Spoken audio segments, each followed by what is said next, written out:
big picture questions, and I think you all may be interested in it. And if you have questions and are willing to hang out for a few minutes, they'll field some questions. But and we'll just take them in order, if you don't mind, starting with you, Mike. Could you describe the maintenance needs of the product itself? For the captive view display device, there really isn't much maintenance for that one. You know, we have a storage cart that you can purchase that also works as a charging station. So, you know, the most important thing is you have to be able to store the product in an area where it's not going to get damaged. You know, because otherwise the maintenance is going to be, you know, repairing broken displays and such. On the Fidelio, you know, maintenance, the battery will eventually wear out, you know, over the years. But there's really not a whole lot of maintenance associated with the product. If you are using the headset that's provided, you'll need to change the foam ear pieces, you know, for sanitary reasons. Other than that, they're pretty low maintenance. Clint? Just like Mike's, the cup holder display device, there really isn't much maintenance to do on that. Just make sure that the batteries are, you know, that they're working properly, or if you're using rechargeables, that they're using the charging station overnight, so it's ready to go for the patrons. On the glasses, excuse me, as I mentioned before, the pod pops out of the top, so the glasses themselves can be put into a dishwasher that you use for 3D glasses, or just wiped down with sanitary wipes. On the headsets, just like Michael's, earpads need to be replaced for sanitary reasons, and keep up on the battery charge, and that's really about it. There's not much to do. Most of the batteries, like I said in my slides, last up to 30 hours if you're just using regular disposable batteries. So that's it. Yeah, likewise, there's not too much more to add. I think all of our products are very similar in how you maintain it. For us, it would be you know, using a microfiber cloth to clean the lenses themselves for finger smudges and things like that, and that takes just a few seconds. And then using alcohol wipes again to clean the areas that come in contact with the skin, which will be the nose piece and the frames of the glasses themselves. Other than that, charging the batteries, and that's it.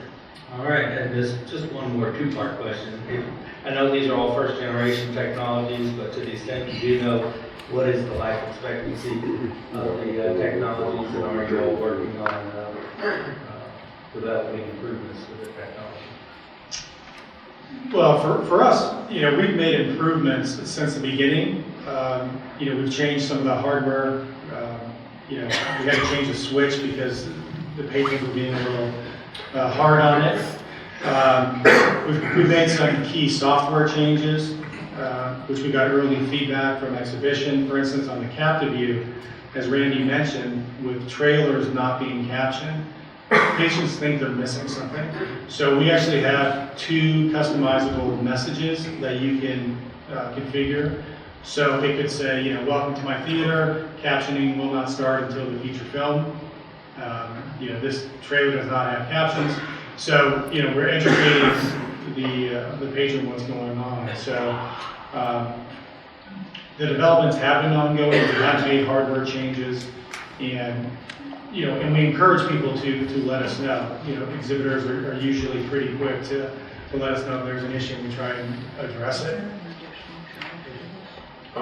Similar to what Mike just said on ours, the cup holder display case, originally we tried to do a mold, put it into plastic, and found that sometimes patrons drop things, and the plastic wasn't holding up that well. So we now have a nice solid metal case that if it does get dropped or falls out of the cup holder, it's not an issue.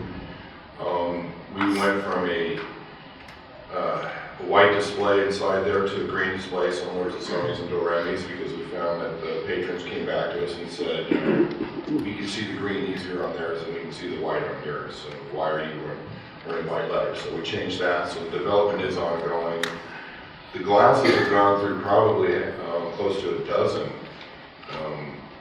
design changes in just the plastic and the feel of the whole mold for the glasses, to get them comfortable, to get them lightweight, and to make them user-friendly with the different adjustments like Chris's. So yeah, we are definitely ongoing development of each one of the products, just like all of the products we manufacture.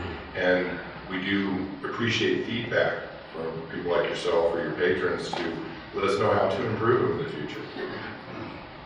And one of the developments we're taking advantage of recently as an opportunity is working in partnership with Regal and attending some of these hearing health expos that happen around the country that are organized by those in the deaf community.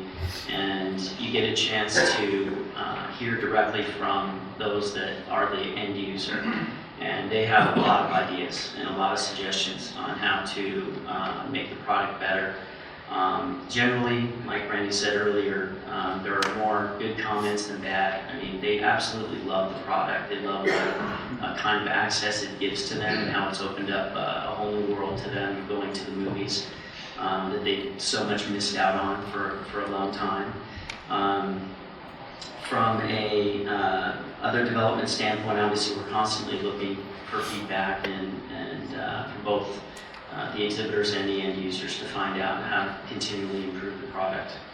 And I think from the second part of the question, with life expectancy, like any electronic device, it's how well you maintain and take care of it.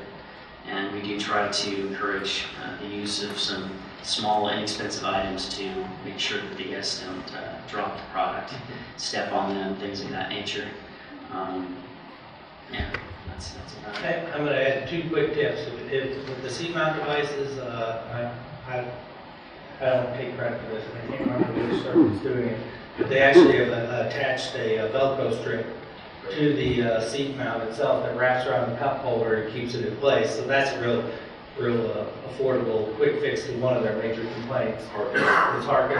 And then with the Sony glasses, we put lanyards on them because they do drop them and they're expensive. You don't want to drop them. So, and their hands are free then to carry their concessions. So we've run over our time. These gentlemen and their products are on the trade show floor. One more time, thank you for coming and thank the panelists for being here.